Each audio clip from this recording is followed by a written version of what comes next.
The moment has come. I've been waiting for this moment for a couple of weeks now, for the State of the City address. This city that I love so well, my hometown. I'm honored to serve as your mayor, and I'm honored tonight to stand here with you all who have joined us here in Chambers, and with you all who are watching at home, for me to tell you what my journey has been like and what the city of Durham has been doing since I last addressed you about this time last year. I'm extremely pleased to see all of you tonight, and it brings me joy when I think about all that we have accomplished. We've accomplished so much over the last year. It's impossible to include it all tonight, but I will cover as much ground as possible on where the city of Durham stands on pressing issues and where I hope to have your help to move us forward. First, I want to honor and recognize my council colleagues who serve with me, and also our city manager, who I'll talk about again, and our city attorney. Thank you all for all of the work that you do for the city of Durham. I want to start with some good news. We could talk about a lot of bad news, but this is a good news time. And it's certainly not all of it. I encourage you to stay up to date and spread the word about the many great things happening in our city. Make sure that you sign up for the bi-weekly newsletter called City Connect, which includes messages from our city manager, or view the Bull City Today segments on Spectrum Channel 8 or on the city's YouTube and social media pages. The city has continued to strengthen our partnership with Durham County. I gotta stop and talk about the relationship that I have with our chair of the Durham County Board of Commissioners, Chair Brenda Howerton, who's here with me tonight.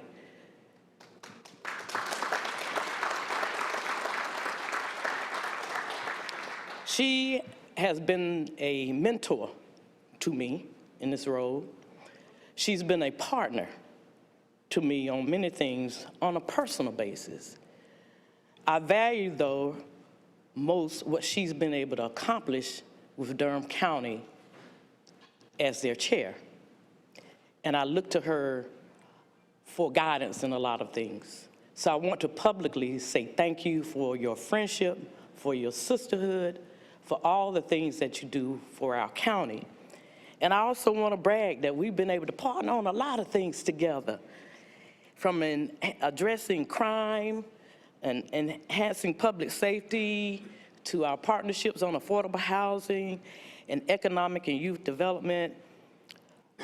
And rest assured that it's her board as well. We coordinate well between the two boards, and it's an historic board that she chairs. And so we are grateful that we are sharing this historic time together. So we are working to ensure that whether you have a city or a county address, your leaders, be rest assured that your leaders are coordinating our efforts and our resources to achieve greatest impact. Now, we've all heard about the bipartisan infrastructure law. And through the passing of that law, a once-in-a-generation investment in our country's infrastructure. This city, Durham City, has been awarded over $10 million to support Safe Streets and Roads for All program, our Emergency Watershed Protection Program, and hazard mitigation. But we are not stopping there.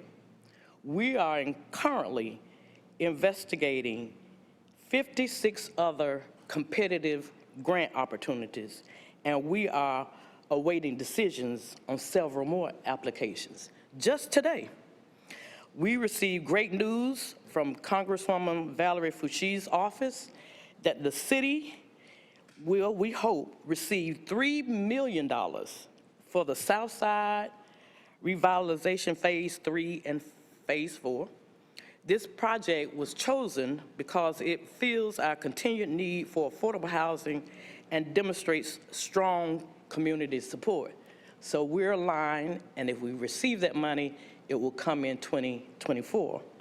Now let's talk about the surveys that our residents filled out for Durham City about satisfaction with the services that our over 2,000 employees meet out every day. The City of Durham's annual satisfaction survey shows that residents positively perceive the Bull City as an excellent or good place to live and work. 82% feel that Durham is an excellent or good place to live of those who filled out the survey, and 78% felt that Durham is an excellent or good place to work. Now that's clap worthy right there, y'all. That's clap. Now, notable increases in satisfaction since the 2021 survey includes the ease of travel by Durham, our yard waste collection services, the condition of our public art, our greenways and our trails, our images of Durham, and cultural programming. Our city workers work very, very hard to make sure that these things happen continuously on a daily basis. Let's talk about the Durham Housing Authority a minute. In September, the Durham Housing Authority, and we have Mr. Anthony Scott here, who is the CEO of our Durham Housing Authority. He's been transformative in this role.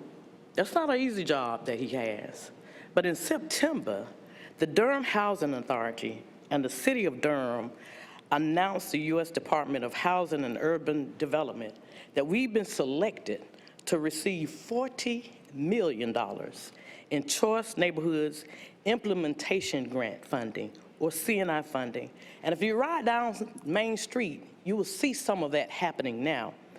These funds are going towards the revitalization of Durham's existing 519 East Main Street, the Liberty Street revitalization. We'll be developing multiple other DHA city and county-owned properties in downtown Durham and central city neighborhoods. We're trying to have one Main Street, not the tale of two Main Streets that we have right now. We have also funded shovel-ready affordable housing projects that will bring approximately 400 new units online. These 4 projects are currently being considered by our partners over in the county, and we are using ARPA monies to do that. And so I believe that the county, we have already committed 10 million, the city, and the county, I believe, has committed 10 million as well. So that's clap worthy right there. 2. I'm gonna lead y'all tonight. And continuing on the ARPA money, we've also awarded over $20 million plus to 34 approved projects led by Durham nonprofits and community organizations, which will address safety, stable housing, economic equity, community resiliency, and health and wellness. We have also invested greatly in community and public safety through our community safety department's pilots of new response models for 911 call service and our support of our violent interrupters like Bull City United and the Reformers. And I'll come back and talk to them because some of those people that I saw and introduced to you last year, they are here tonight as well. I also want to mention that I did visit our 911 call center on last week, and we have a new class over there. We have 7 new persons who are being trained probably right now to become 911 operators, and that is not an easy job. So we congratulate those new trainees, and we are so thankful for our staff over there who work really, really hard to make sure that when you pick up the phone and dial 911, there is an answer and help is on the way.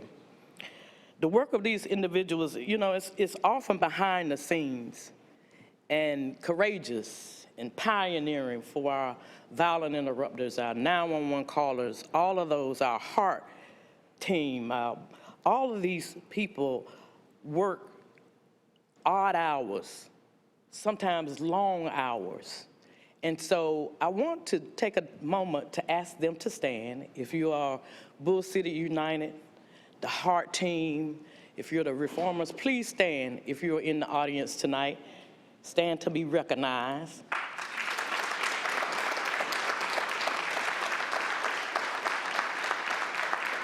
We are grateful for your service. We are grateful for your service. We've also invested in economic development with small business support for minority-owned or women-owned and underutilized businesses, and in strategies like guaranteed income for improving economic equity for vulnerable populations. But North Carolina is getting ready to make, Durham is getting ready to make history again in 2029. 2029. We will host the World University Games that summer.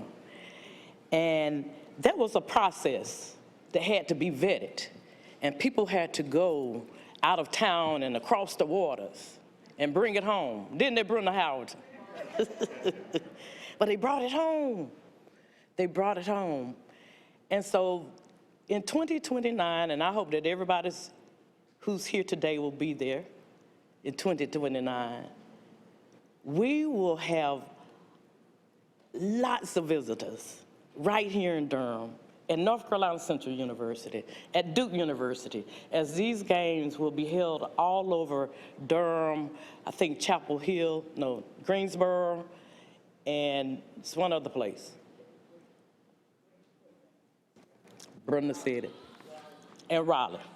So that's going to bring millions of dollars into our community and millions of visitors to our state and city, and we hope that they will have a great experience and come back. So we've got some great things happening in Durham, and I'd like just to give a round of applause for all of our city workers who made most of this, a lot of this happen.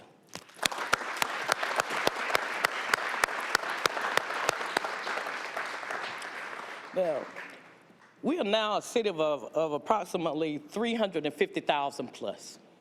We're racially, ethnically diverse. We are the 4th largest city in North Carolina and the 71st largest city in the United States.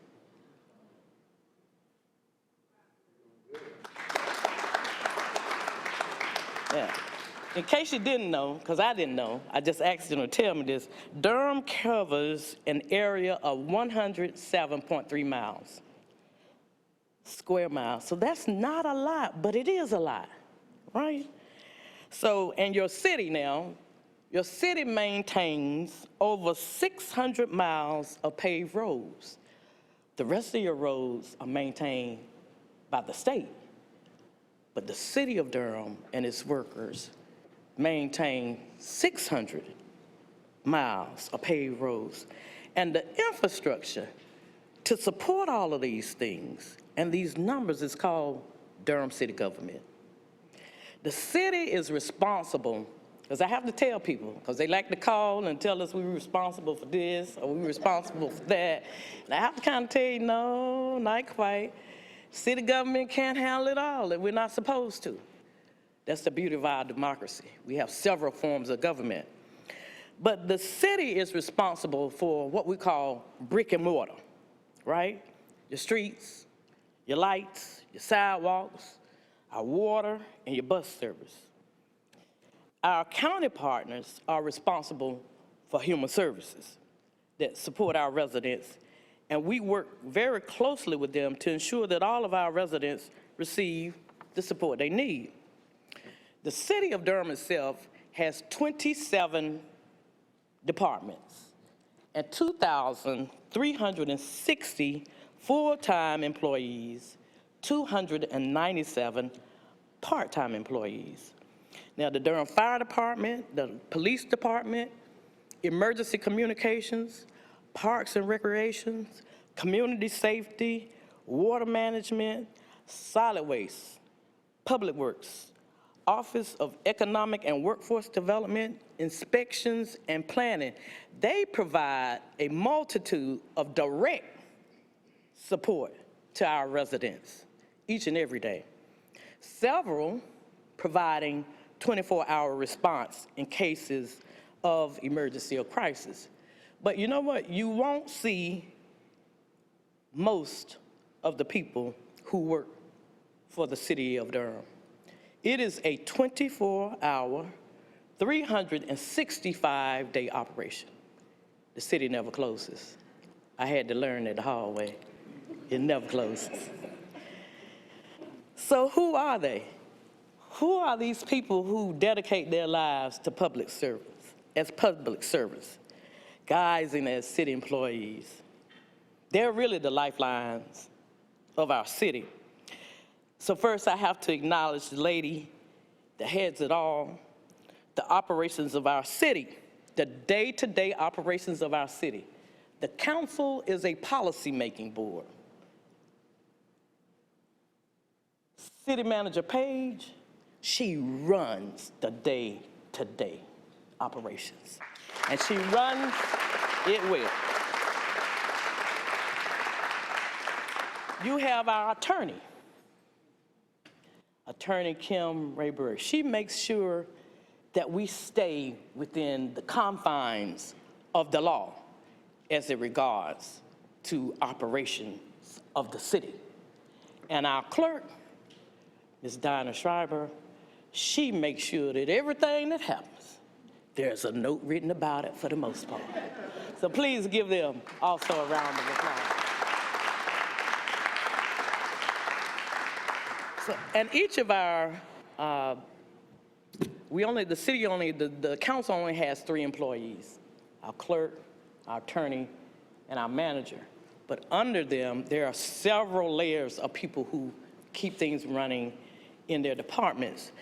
But to keep the city running, there are 4 people that stand as deputy city managers.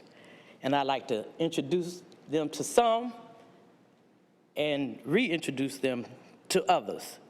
Mr. Keith Chadwell, Mr. Bo Ferguson, come on. Miss Bertha Johnson. There's 3 of them. Did I miss them? There's 3. And they have portfolios underneath where they also then have department directors, and they carry out the day-to-day operations of our city. There's one thing that both I and our city leaders know, that none of this works without the other people that show up each day without question and with a spirit of excellence to make sure our residents have reliable city services. City employees get all the stars, every single one of them. And I ask all of our city employees, if you're here tonight, to please stand.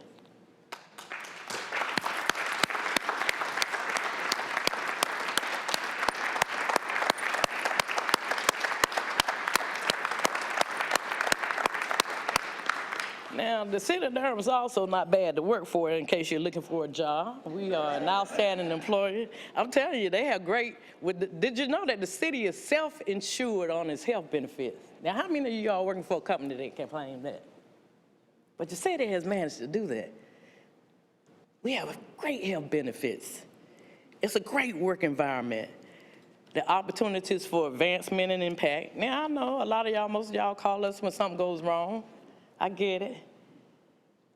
But you know, you got people on the other end who love working for the city and they're able to take your call and make something happen from that. So I want you to consider joining us as a city employee so you can see the results and impact of your work every day. I guarantee you, it is never a dull day, time on this job working for the city of Durham. Never a dull day. So I'm going to focus the rest of my time on the issues that I believe require our immediate attention to make Durham a great place to live, work, and play for all. Now, when I became your mayor, that was just not a phrase for me. I had to break that down into workable solutions for me to kind of understand. Live, work, and play. What does that mean? So first, let's talk about living in Durham. Let's talk about that. But I want to ground us in this quote from Martin Luther King. In 1967, when the world was very different, I was about 5 years old, he issued a call to action for Americans to confront poverty and injustice. Dr. King said, and I quote, "We are now faced with the fact that tomorrow is today. We are confronted with the fierce urgency of now. In this unfolding conundrum of life and history, there is such a thing as being too late. There's no time for apathy or complacency. This is a time for vigorous and positive action. Many of the same challenges that were faced at that time echo today. The urgency of now." So let's talk about living in Durham. First, I have to acknowledge the senseless violence that continues to plague our city and cities all across this great nation. Each person taken away from our community continues to tear holes in the very fabric of who we are. I'm committed, I've been committed to considering all strategies to address the root causes of violence, including poverty, lack of housing, and economic opportunity for all our residents. I will ask for a moment of silence and reflection for our community members that we lost just as recently as yesterday, and over the last year and past years, as well as for their friends and families who must carry on.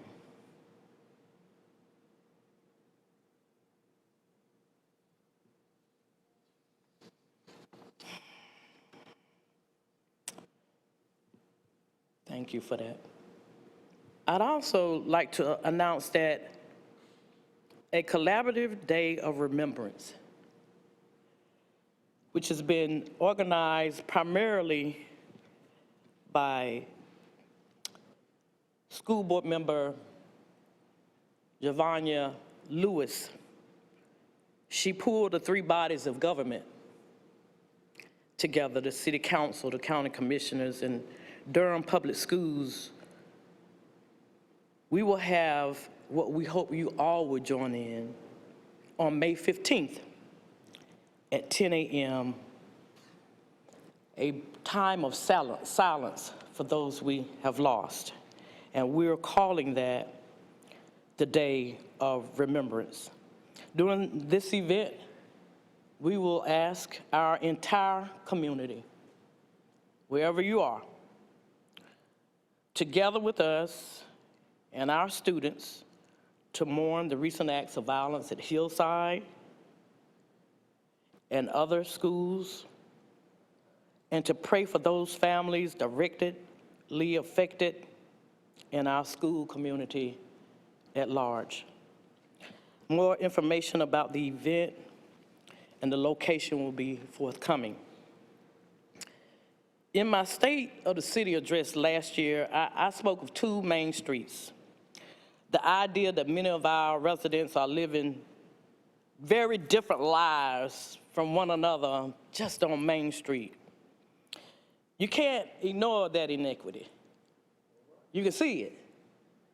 It's visible. And our growth and success is also visible. The new office buildings, the new apartments, new restaurants, our new homes, but that's not the entire story. The reality is that Durham's prosperity has not been shared equally or equitably across our community. And our most vulnerable populations are feeling the effects the most. And the sad part about it is, this is not new. It didn't just happen last year when Elaine O'Neill became mayor. It just didn't happen in the last 5 years. It's been going on a long time. So we have to continue to invest in closing these gaps. But your most basic need as a human being is that of shelter, housing. And I believe that ensuring that all residents have access to safe and affordable housing will have a stabilizing effect across many areas of our society. Now, I participated in January in what they call the point-in-time count. Never really heard of that. But it's an annual count that goes on all across the United States, and you basically count your unsheltered people experiencing homelessness on that single night. It's completed in January when it's bitter cold. And so I had the opportunity to go out this year. Now, the point-in-time count has been rising over the last 5 years due to the lack of affordable housing units and just not enough supportive services in place to help people remain in housing. The number of people who, from October 2021 through September 2022, over 1,000 people here in Durham entered emergency shelter, transitional housing, or permanent supportive housing. And this year, those numbers are expected to increase. It's something to talk about it, but I got a chance to see it. Next year, when it comes around, take the time to go out.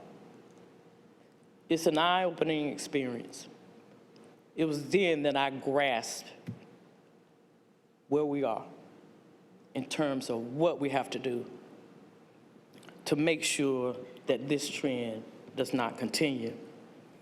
Each one of the individuals that I saw that night, each of them all around our city, they deserve our most fervent efforts to prevent homelessness.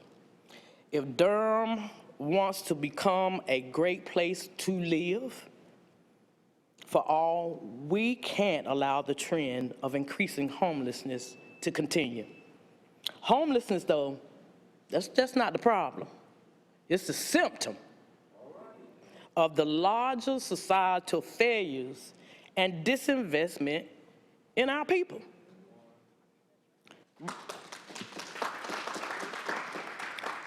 We have to invest in education, healthcare, jobs training, as well as affordable housing, and make sure that it's readily available for all income levels. That's our responsibility, and that's the road ahead. I'm proud of our relationships that I mentioned with the housing providers and partners, you know, as they endeavor to transform and reimagine our public housing sites in and around downtown Durham, You know, you have the new construction of the Willard Street apartments.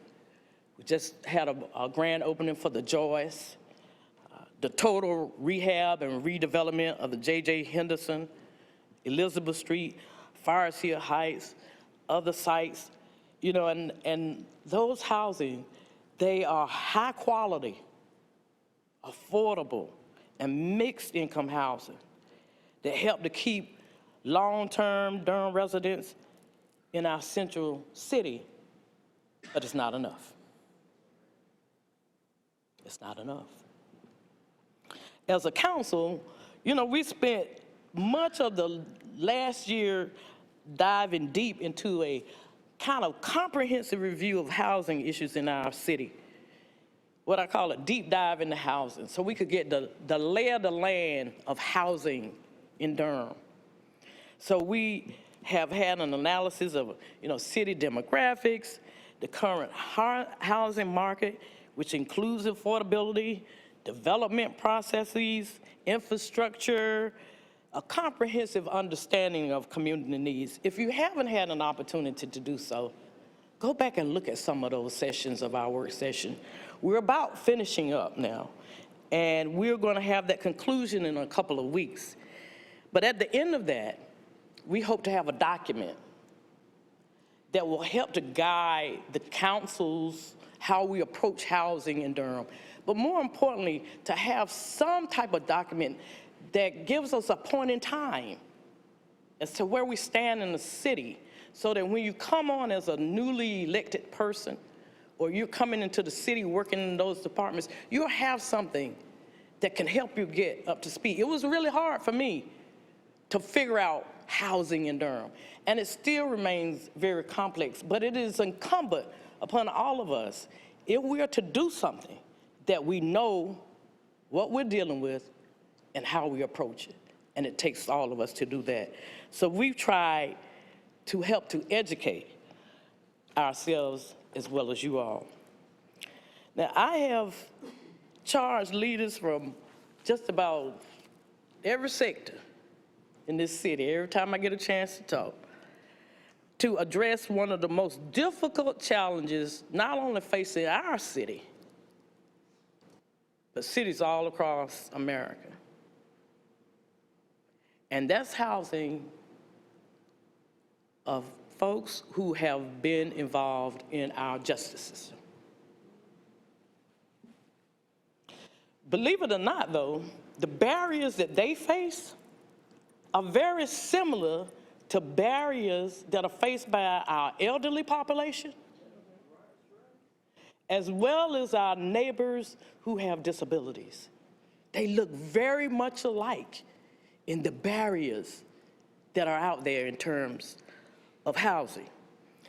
So we have had some of the Ivy League folk to come in, along with Michael Bloomberg, who started a City Leadership Initiative for Mayors. We are a legacy city.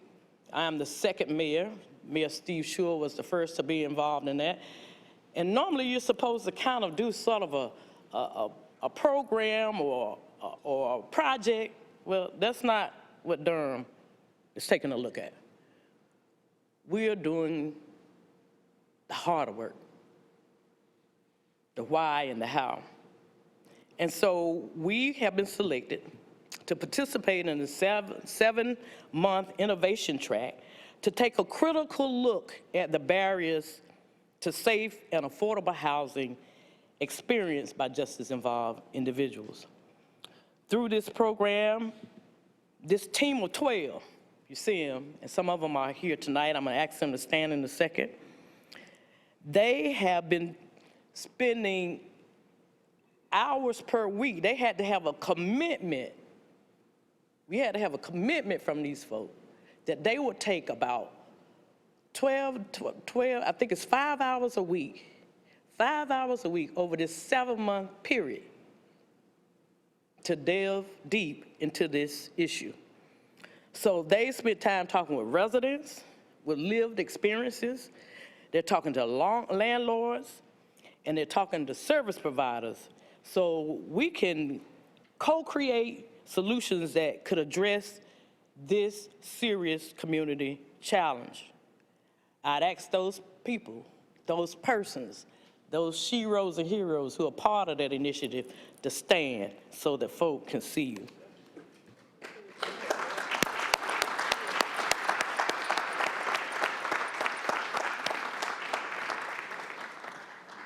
On that team from the city, I have to thank Ms. Amber Wade and Chief of Staff Kamisha Wallace, who have been leading that charge. They've put in a lot of time. All of these folk put in a lot of time in trying to wrestle and confront and deal with head-on one of the most pressing issues that we have in our nation, not just in Durham City, but we have chosen to tackle it. So we are hoping to have some opportunity before the end of the year to come back and tell you what they're going to be asking not only the city to do, the county to do, but for all the Durham citizens to do. So we're working on housing. Now let's look at the next block, which is work. Everybody needs to be able to sustain their lifestyle. And not everybody needs a $500,000 house. Not everybody needs a job that pays $500,000 either. Some of us do very well, but we need to have an opportunity to work. So that's the mechanism by which our residents sustain housing, our mode of transportation. It supports the basic needs of your families. So we have to make it important that the city continues to devote resources into both increasing the number of family-sustaining jobs and into the training and skill development of our workforce. We must think critically about operationality. I can't even say it. We have to think critically about how we have a responsive workforce development system that connects our youth, our unemployed, our dislocated, underemployed residents to employees. There has to be a system in that block to make those things happen. Now, let's talk about youth works. Tell you a little bit that's going on with our young people. This year, 863 young people expressed an interest in participating in our Durham Youth Works program. We're excited to report that 729 of those youth have enrolled.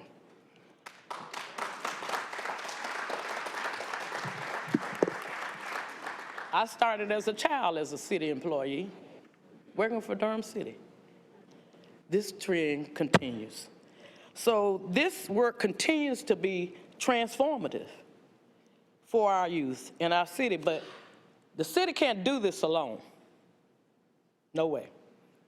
We have about 17,000 plus young people in Durham public schools in middle and high school. So you see what the numbers look like. We can't hire all of our kids who need an opportunity. But I am honored to announce that Duke University, through its Office of Durham and Community Affairs, has agreed to a historic and generous partnership with our youth work programs, and now I'm asking each of you, especially in our business community, to do the same. Over 700 youth have stepped up and spoken. They are not asking for a handout. They're asking for a hand up. Our Youth Works team will equip these aspiring young people with the essential work readiness skills they need to ensure their workplace success. So I implore our business community to rise to the challenge to hire, host, and contribute to this movement. Business partners, these bright lights represent your future and our future workforce. Please, this summer, summer's coming, give them the opportunity to realize their career goals. And you too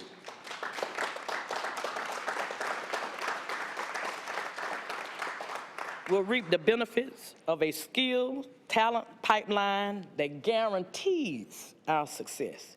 Engage. So go to that little website y'all see, durhamyouthworks.com, and help us out. I was talking to our city manager the other day. She indicated that she wanted to double our numbers for this summer, which will put us at about 1,000. But you heard the 17,000. That's in their age range. So we're going to do our part, but we're asking you all to help us as well. Now, our Workforce Development Division also continues, and our workforce representatives are here tonight. They continue to work to align the employment needs of our local businesses with the entire Durham talent pipeline. Even those facing enormous challenges and barriers to employment, through work-based learning, training, and skill building, we continue to build the capacity of our workforce. Our NC Works Career Center offers support to both employers, and those seeking employment, having provided, get this, 11,318 services to employers and 35,756 services to job seekers to date. And that is a small department. That's a lot of numbers. So we thank the NC Works Career Center for all that they're doing. The City of Durham, in partnership with the Durham Workforce Development Board, continues to foster interagency and interlocal partnerships that successfully build the employability of our workforce, especially those in our most vulnerable population, such as those facing disabilities, veterans, and our justice-involved community. We have to ensure equitable and shared prosperity to all of our Durham citizens. And so this is a key priority for this administration. Likewise, Durham small business and small business owner ecosystem is essential to our local economy. These businesses and the owners create local jobs, give back to our local community, cultivate innovation and growth, and contribute to a unified and welcoming community identity. Providing technical assistance to local businesses in our community is critical to our community's success. And since early 2022, OEWD has worked with Triangle Artworks to implement 3 cohort-style technical assistance programs focused on teaching independent early career artists how to make a profitable business from their craft. We will also have, we hope very soon, the regional director for the Southern region for the SBA administration, who will come to Durham for a town hall, and we are partnering with several of our businesses to make that a 2-day event, we hope, with him being here and letting us know where our federal government can help our small business administration, where our federal government, through its SBA administration, can help our small businesses. So stay tuned for that. We've also implemented our first ever technical assistance program targeted to the Hispanic Latino community. Upon the conclusion of this pilot program, we received a set of detailed recommendations that will guide our engagement with the Hispanic Latino business community moving forward. This year, we also launched our Micro Enterprise Business Development Program. This technical assistance program, facilitated by local experts, included a finance and accounting skills course. Participants who completed the program had an opportunity to apply for direct grant funding for their businesses. The Durham Small Business Opportunity Loan Fund, a partnership effort with Durham County and Carolina Small Business Development Fund, we continue to provide financial support to local firms. This year, we reached a milestone of $1 million in lending lending distribution to Durham small businesses.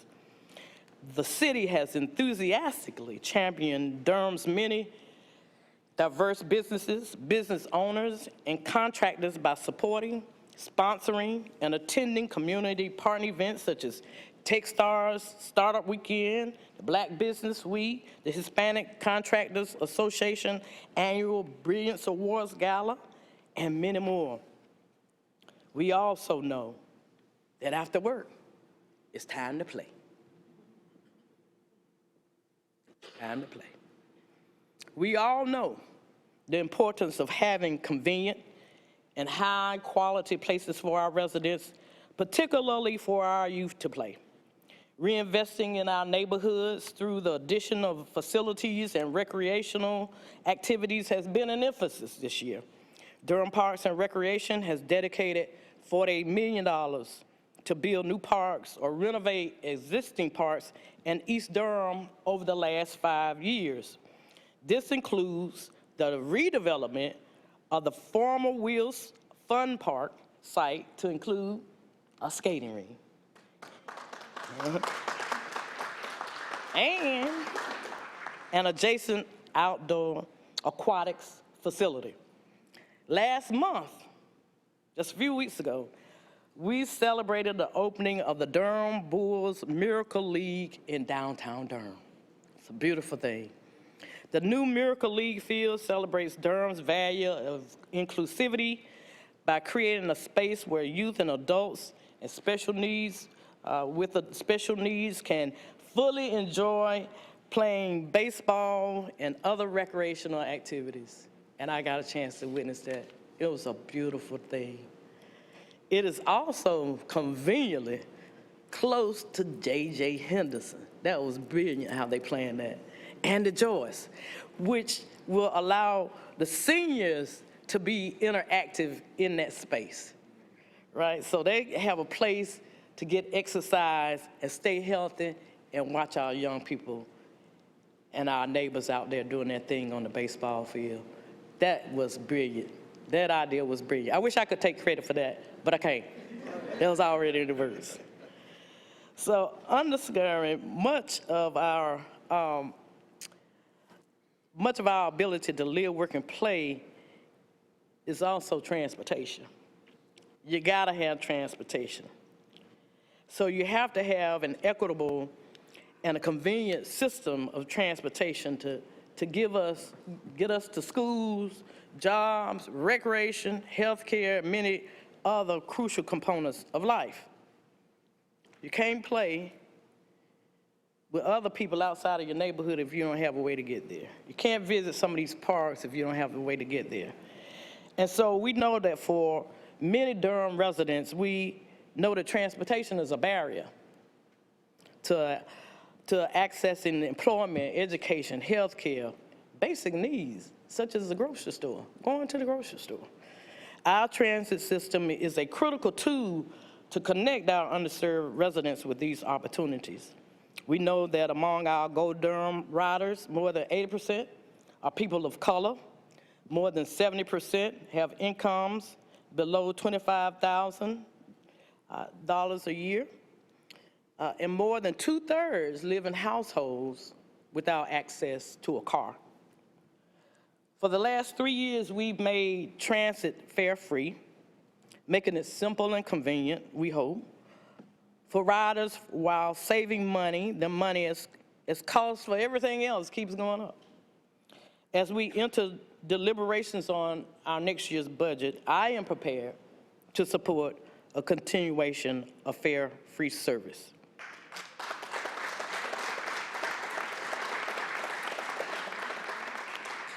We also know that, some of our residents need specialized transportation assistance. And one example of how we're trying to meet those needs is the Go Durham Access Senior Shuttle. This shuttle provides scheduled service from Durham Housing Authority, senior communities such as Price Steel, Place, J.J. Henderson, to local grocery stores. And in 2022, this initiative provided more than 2,700 free trips to make it easy for seniors to get fresh food so they can stay healthy and active.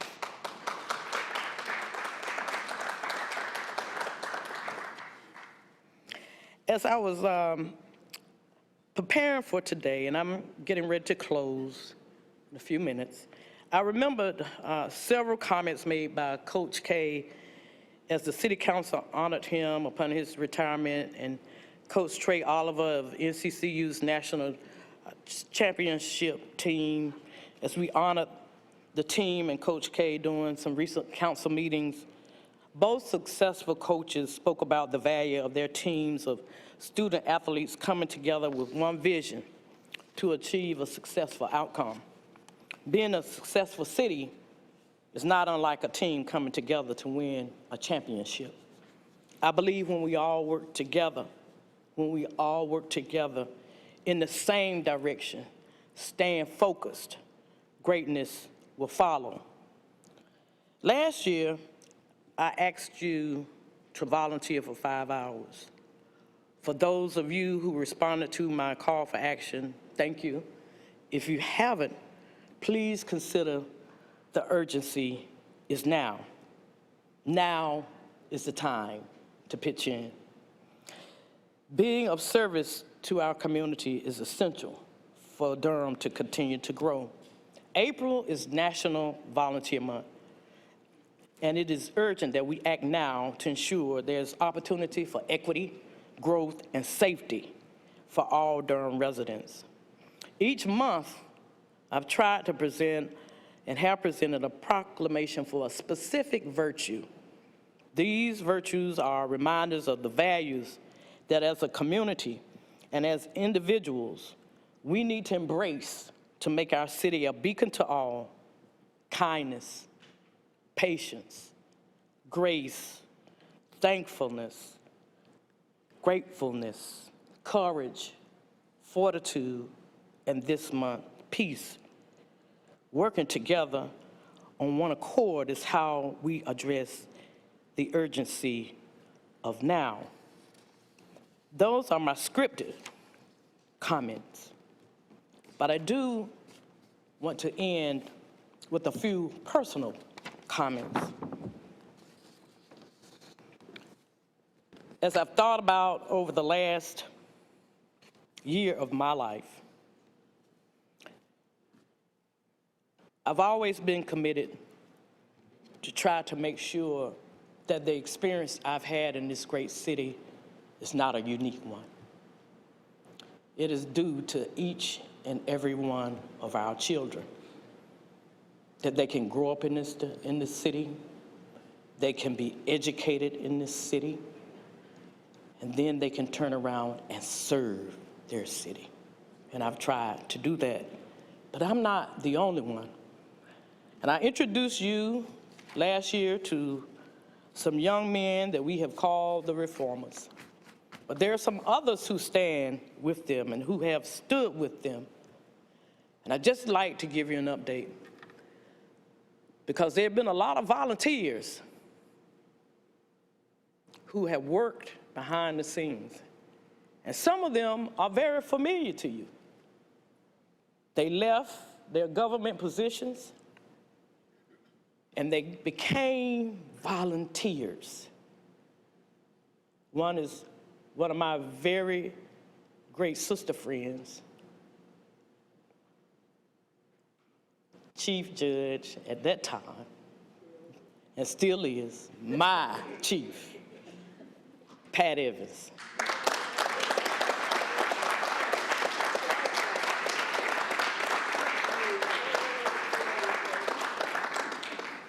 Serving on the city council for a number of years, who's still out there volunteering, former Councilwoman Jackie Wagstaff.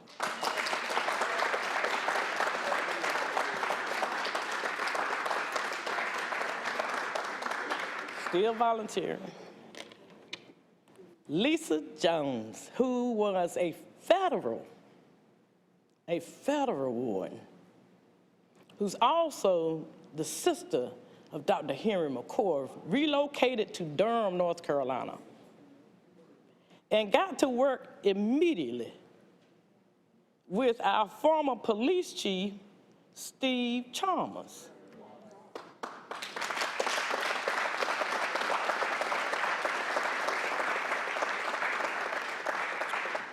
You probably heard it, and if you haven't, it's called Justice Reborn. And they say it's not a movement, it's not a program, it's a movement.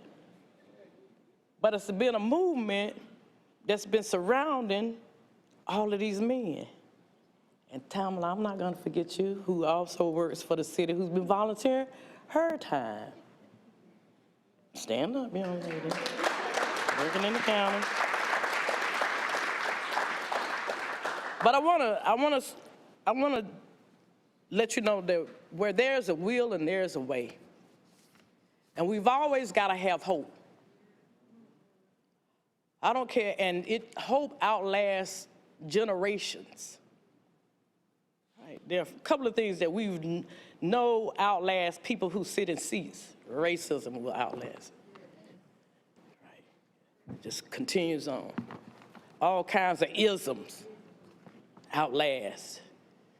But hope is the sustainer, and it gives us the ability to understand that we can transcend all of those things when you have committed volunteers and folk who are willing to change their lives when they've been given the opportunity.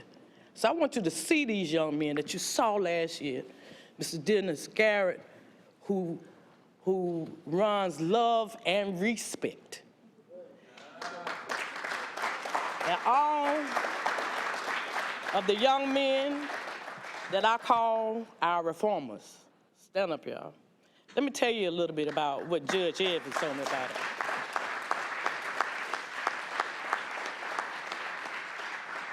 Nobody has gotten a new charge. Nobody. We've had some landlords who have stepped forward and who have given them an opportunity to have a place to stay and rent.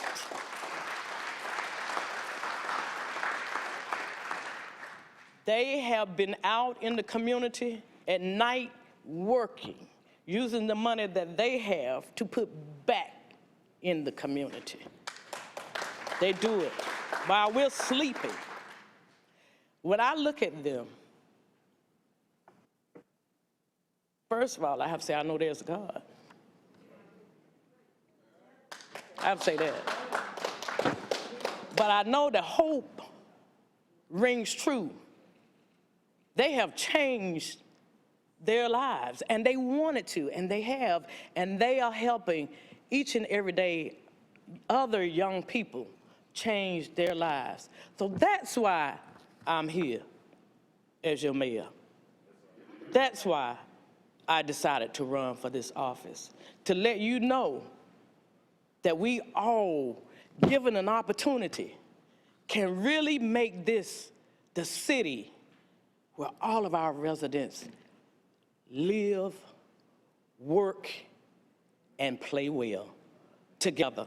I encourage you all to let's not let anyone else's child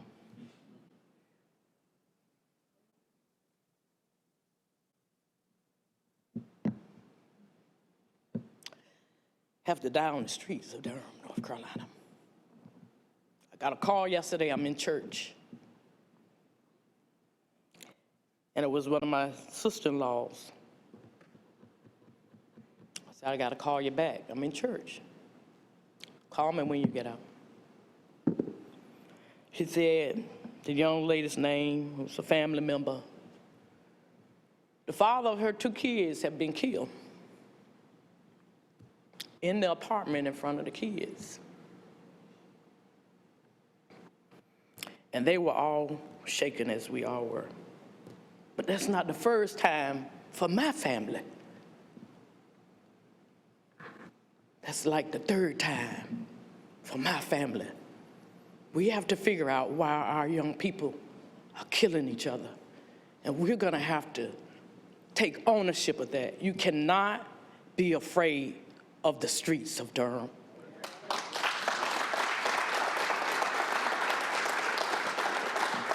We are not miracle workers. All of us up here, especially the elected officials, this is a part-time job by state statute. Part-time. I guarantee you that each of us put in full-time hours plus on this job. So we're doing our volunteer hours. I would never ask you to do something that I wouldn't be willing to do or haven't done. But you all have to help us. The numbers don't add up. We have 355,000 approximately Durham citizens. We have 2,500 city employees. You cannot expect your governments to do it all. And a lot of times we are reacting to an incident.